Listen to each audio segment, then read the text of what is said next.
Oh nonton pasti ya, kan ada di vlog tuh. Motor hijau. Kenapa?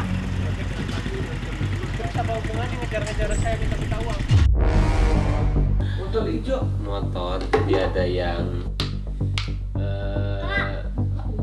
apa ya, nggak suka lah. Jadi ada motor nyampe rumah. Oh lihat, Eh, ngikutin kamu. Jadi kalau misalkan saya boleh ngomong nih ya, itu dia itu sudah mengganggu. Untungannya nggak kenapa-napa. Saya lagi naik motor nih sama siapa, sama Kiano di jalan gitu ya. Saya paling nggak suka kalau tiba-tiba orang manggil, habis itu deketin, habis itu minta uang. Boleh, Kronologisnya boleh. begini, waktu itu hari Jumat, habis sholat Jumat di Masjid Cut Mutia, saya keluar bawa buku, bawa dagangan saya, melintas tiba-tiba motor Baembong, kan rumah orang tuanya di Cikini, jaraknya dekat sekali itu kan, dan saya ikutin gitu, tapi saya tahu oh ini Pak Baembong yang sering nolong-nolong orang gitu. Ya saya susul, tapi agak lama, dia udah sampai baru saya datang. Terus dia cerita yang bukan-bukan, katanya saya mepet dia, sedangkan saya motornya kan jadul, Bu. Iya. Jadul motor saya, Mbak. Terus saya bilang, saya kemari mohon dibantu Pak Baim. Dia bilang saya minta-minta, saya bilang saya dana buat modal buku-buku saya. Saya mungkin kagak mau tahu buku-buku yang saya bawa. Akhirnya saya diam aja tuh, terus dia ngeledek saya. Orang nojol dipanggil, dikasih duit tuh, berapa nggak tahu saya terus diam aja. Minta uang dong. Nggak suka kalau misalkan sifat saya itu jadiin kelemahan sama orang. Saya pas waktu nyampe di rumah juga nggak bilang kalau, woi ini bahaya ini, ikut-ikut gua ini. Sebenarnya semua itu narasi ya, narasi yang dikasih lihat di TikTok tuh. Kalau saya nggak udah tega sama orang tua yang ini. Kalau misalkan mau ngasih satu pernyataan, hati-hati karena harus dari dua belah pihak menanyakan, melihat dan menanyakan. Bisa tiga belah pihak menanyakan dia sama menanyakan saya. Kalau di satu pihak aja apa yang kita lihat itu, nanti jadinya salah persepsi. Dan saya sebenarnya nggak apa-apa juga sih ketika kalian nggak suka gitu ya apa yang saya lakuin, nggak apa-apa. Saya juga dari dulu nggak pernah minta untuk orang suka sama saya, sama insya Allah ya, amin amin amin. Kalau misalkan saya ngelakuin itu bukan pencitraan, insya Allah ya. Yang menilai semua itu Allah, cuman dari saya pribadi insya Allah nggak ada ya.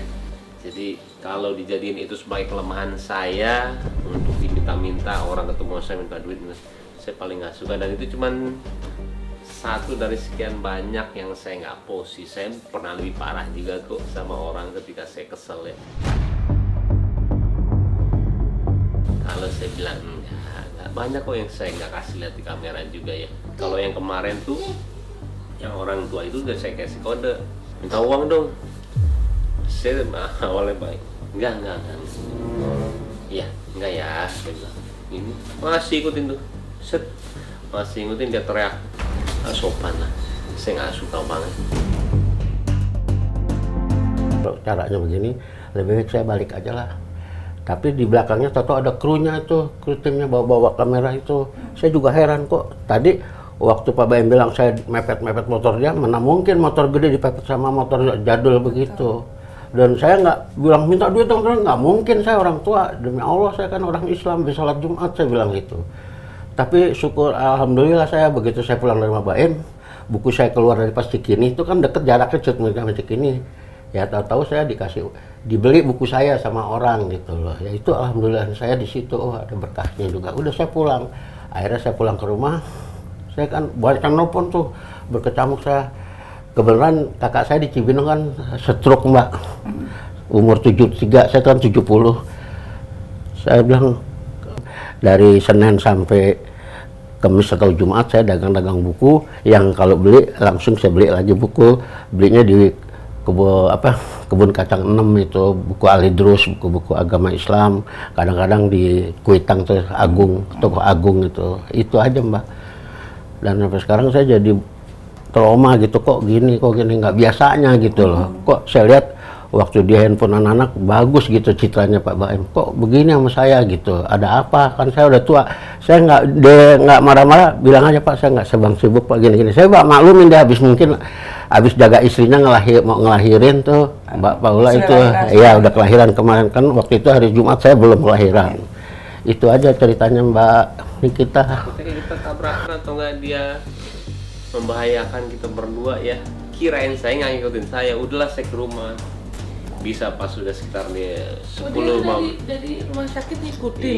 Iya. Itu udah iya privacy juga ya Gila ceritanya itu. juga. Kecuali kalau kamu nggak warning ya kan kamu Oh iya. karena dikasih tahu berkali-kali maksudnya kadang-kadang Udah ya, jangan. dan nggak dimasukin kamera lagi pas warning apa segala macam. Kan kita nggak bisa ini juga. Toh itu jadi vlognya kita juga. Kalau misalkan itu dari orang lain ya handphone, mungkin kalian bisa berpendapat. Kalau dari vlognya kita kan berarti ada segi-segi yang saya mau kasih lihat ke kalian gitu loh. Saya nggak suka digituin. Cuman kalau kalian ujungnya juga ada yang bilang kalau udah tua nih, waduh. Saya bukan mengenai tua atau enggak sih, norma, sopan, akhlak gitu ya. Umur 90-80 saya juga masih nemuin masih kerja kok, dan kita bantu juga. Tapi kalau sudah akhlak mengemis seperti itu dan itu tidak sopan dan itu membahayakan saya di jalan dan juga anak saya marah.